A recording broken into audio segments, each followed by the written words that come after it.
நான் நிற்பதும் நிர்மூலமாகாதிருப்பதும் கர்த்தருடைய சுத்த கிருபை. பார்த்தீங்கன்னா கர்த்தர் பார்த்தீங்கன்னா கடந்த ஆண்டு முழுவதும் எங்கள் கண்மணி போல பாதுகாத்தாரு. இந்த 2026ஆம் ஆண்டுல கூட தொடக்கம் முதல் இந்நாள் வரைக்கும் கர்த்தர் என்னோட கூட இருந்து எங்களை வழிநடத்தின கிருபைக்கு அவர் கொடி நடத்துகின்றார். அநேக பிரச்சனைகள் மத்தியிலும் கர்த்தர் என்னை வந்து பயன்படுத்துறாரு. எனக்கு பார்த்தீங்கன்னா அடிக்கடி உடம்பு வந்து பலவீனம். என்னன்னு பார்த்தீங்கன்னா சுகர் இருந்தது, இடையில பார்த்தா கம்மியாச்சு சுகர். திரும்பியும் பார்த்தா நான் இப்போ வெள்ளிக்கிழமை அன்னைக்கு செக் பண்ணும்போது சுகர் வந்து 202 இருக்குது அப்படின்னு சொல்லிட்டாங்க. ப்ரெஷர் அதிகமாக இருக்குது அப்படின்னு. ப்ரெஷர் வந்து என்னன்னா நீங்கள் அதிகமாக யோசிக்கிறதால தான் உங்களுக்கு ப்ரெஷரு பிபியும் அதிகமாக இருக்குது அப்படின்னு சொல்லிட்டு சொன்னாங்க. அதனால வந்து என்னால வந்து சில விஷயங்கள்ல வந்து யோசிக்காம இருக்க முடியல. அது குறித்து பார்த்தீங்கன்னா கர்த்தர்கிட்ட நான் ஒப்பு கொடுத்துருக்கேன். எல்லாமே வந்து அவர் தான். எனக்கு வந்து சுகரு அப்படின்றது வந்து நம்ம நார்மலா வந்து நம்ம யோசிக்கிறதால தான் சுகர் வருதுன்னு டாக்டரே சொல்றாரு. சுகர் வர வச்சுக்கிறதும் நம்ம தான், அதை வெளியாகிறது நம்ம எந்த அளவுக்கு யோசிக்கிறோமோ அந்த அளவுக்கு சுகரு, ப்ரெஷரு, பிபி எல்லாமே உள்ள வர ஆரம்பிச்சிடும். நீங்க நம்ம தான் வந்து அதை இது பண்ணிக்கணும் அப்படின்னு சொல்லிட்டு அன்னைக்கு கொஞ்சம் அட்வைஸ் பண்ணி பேசினாங்க. ஆனாலும் வந்து என்னால் வந்து அது யோசிக்காம இருக்க முடியல.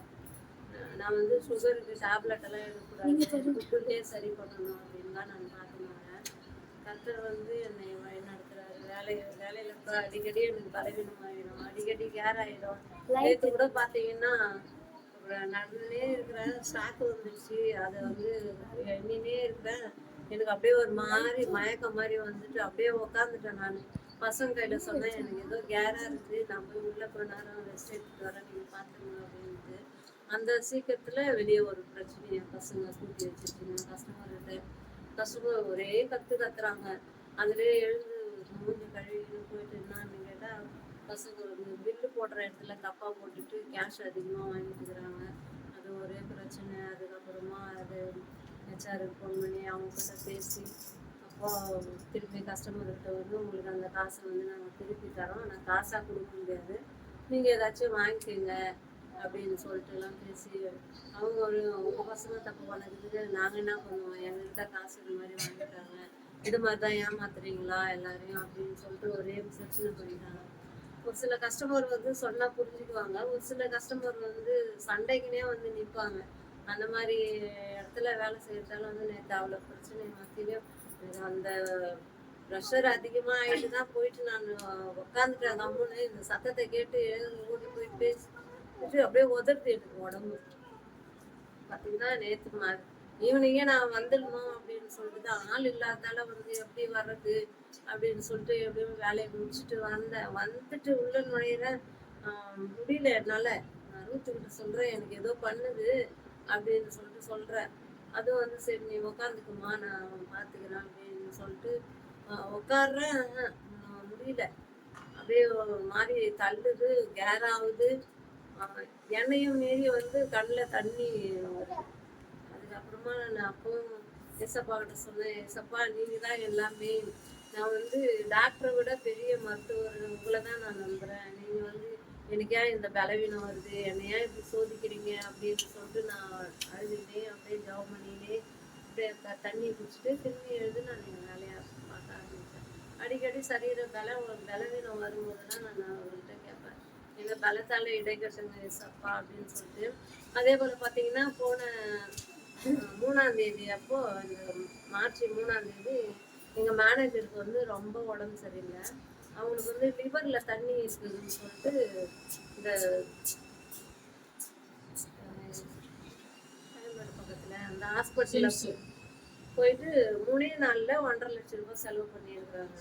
நான் சொன்னேன், நான் அவங்ககிட்ட அடிக்கடி சொல்லுவேன், மேம் உங்களுக்கு வந்து சரீரம் பலவீனமாகுதுன்னா உங்களுக்கு வந்து உடம்புல எந்த வியாதியுமே இல்லை, நீங்கள் வந்து ஜெபம் பண்ணுங்க, உங்களுக்கு பலவீனமாக ஆகும்போது இயேசுவின் ரத்தம் மட்டும் சொல்லுங்கள், அது வந்து உங்களை மதம் மாற்றம் தான் இல்லை, உங்களுக்கு நான் சொல்கிறேன், இதை மட்டும் நீங்கள் சொல்லுங்கள் அப்படின்னு. அவங்க ஒரு கதையை சொன்னாங்க. எங்கள் வீட்டுக்காருக்கு இப்படிதான் ஒரு பாஸ்டர் சொன்னார், நீங்கள் வந்து எங்கள் சபையில் வந்துட்டா உனக்கு 10 லட்சம் தரோம், நீங்கள் வந்துடுங்க அப்படின்னு சொல்லிட்டு சொன்னாங்க. அப்போவே எங்கள் வீட்டுக்கார், அப்போல்லாம் நாங்கள் கடன் பிரச்சனையில தான் இருந்தோம், நம்ம அந்த 10 லட்சத்தை வாங்கி கடனை கொடுத்துடலாம், நம்ம அதிலே போயிடலாம் அந்த சபையில் அப்படின்லாம் சொன்னார். அப்போல்லாம் வந்து நான் கடன் இருந்தாலும் பரவாயில்ல, கடவுள் நம்மளை வந்து சாமி வழி நடத்தும் அப்படின்னு சொல்லிட்டு நான் எங்கள் சாமியை தான் இது பண்ணியிருக்கேன். இப்போ இப்போ வந்து அவங்க ஃப்ரெண்டெல்லாம் வந்து கிறிஸ்டின் தான். அவங்களும் சொல்லுவாங்களாம், நீ வந்து உன் இது விட்டுட்டு வா வெளியில, உனக்கு நிறைய வந்து கட்டுகள்லாம் இருக்குது அப்படின்ட்டு. அன்னைக்கு பார்த்தீங்கன்னா அவங்க, நான் வெளியில இருக்கிறேன், ஃபோன் அடிச்சு பசங்க கையில் சொல்கிறாங்க, மேம் வந்து உள்ளே வர சொல்லுங்க, என்னால் முடியல அப்படின்ட்டு. நான் ஒன்று உடையாது என்னங்க அப்படின்னு சொல்கிறேன், என்னால் ஒன்றும் முடியல, என்னை கட்டி பிடிங்க, எனக்கு ஜெபம் பண்ணுங்க அப்படின்றாங்க. நான் பாஸ்டர் அம்மாவுக்கு செல்லை எடுத்து நம்பர் போட்டுனே இருக்கிறேன். பிசாசுடைய சோதனை பாருங்க, நம்பர் போடுறேன், அவங்க 10 வாட்டி போட்டேன், ரிங்கு போயினே இருக்குது, கட் ஆகினே இருக்குது, ஆனால் ரிங்கு போகுது, கட் ஆகுது, எடுக்கல. அப்புறம் இவங்ககிட்ட சொல்கிறேன், நீங்கள் மேம் நீங்கள் கண்ணை மூடுங்க, நான் நீங்கள் ஏசுவின் ரத்தம்னு சொல்லுங்கன்ட்டு என்னையும் மீறி நான் ஜெபம் பண்ண ஆரம்பிச்சிட்டேன். ஜெபம் பண்ணிக்கிட்டு சொன்னேன், உங்களுக்கு வந்து நிறைய கட்டு எல்லாம் இருக்குது, அதனால தான் உங்களுக்கு சரீரத்தில் வந்து எந்த ஒரு பலவீனமும் இல்லை அப்படின்னு சொல்லிட்டு தண்ணி ஜெபம் பண்ணி தேங்காய் எண்ணெய் கொஞ்சம் விட்டு குடிங்க அப்படின்னு சொல்லிட்டு குடிக்க வச்சா செகண்டில் நல்லா எழுந்து உட்காந்துன்னு இப்போ நான் நல்லா இருக்கிறேன் அப்படின்னாங்க. அப்போ அவங்ககிட்ட சொன்னேன், நான் நீங்கள் வந்து அமாவாசை அப்போ நீங்கள் சர்ச்சைக்கு வாங்க, உங்களை வந்து நான் மதம் மாறணுன்றதுக்காக கூடல, உங்களுக்கு வந்து இந்த மாதிரி நிறைய கட்டெல்லாம் இருக்குது, அதனால நீங்கள் வாங்க அப்படின்னு சொல்லிட்டு சொன்னேன். சரின்னு சொல்லிட்டு போனவங்க அடுத்த நாள்லேருந்து வரல, ரொம்ப உடம்பு முடியாமல் போயிட்டு அந்த வீட்டில் ரொம்ப பலவீனமாயிட்டு இன்னமும் படிக்கவே தான் இருக்காங்க. டாக்டர் ரிப்போர்ட்டில் பார்த்தீங்கன்னா உடம்புல வந்து எந்த ஒரு பிரச்சனையும் இல்லை, நார்மலாக இருக்கு. ஆனால் வந்து அவங்கள வந்து அவங்களுடைய கோவிலுக்கு கூட போக முடியாத அளவுக்கு படுக்க வச்சுட்டு இருக்கு. படுத்துனே இருந்தால் நல்லா இருக்குது, எழுந்து நடக்கும்போது எனக்கு பலவீனமாயிடுது. அப்போ நான் சொன்னேன்,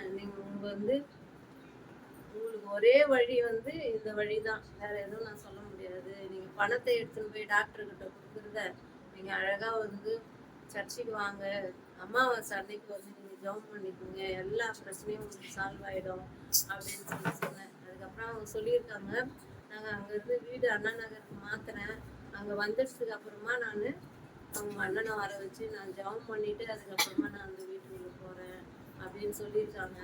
நான் வந்து அவங்களுக்காக டெய்லியும் நான் ஜெபம் பண்ணுவேன். கர்த்தர் பார்த்தீங்கன்னா அந்த மகளை இப்போ வந்து அவங்க ஹஸ்பண்ட் இல்லை, சுகரால் தான் வந்து அவர் இறந்துட்டாரு, 2 வருஷம் ஆயிடுச்சு அவர் இறந்து.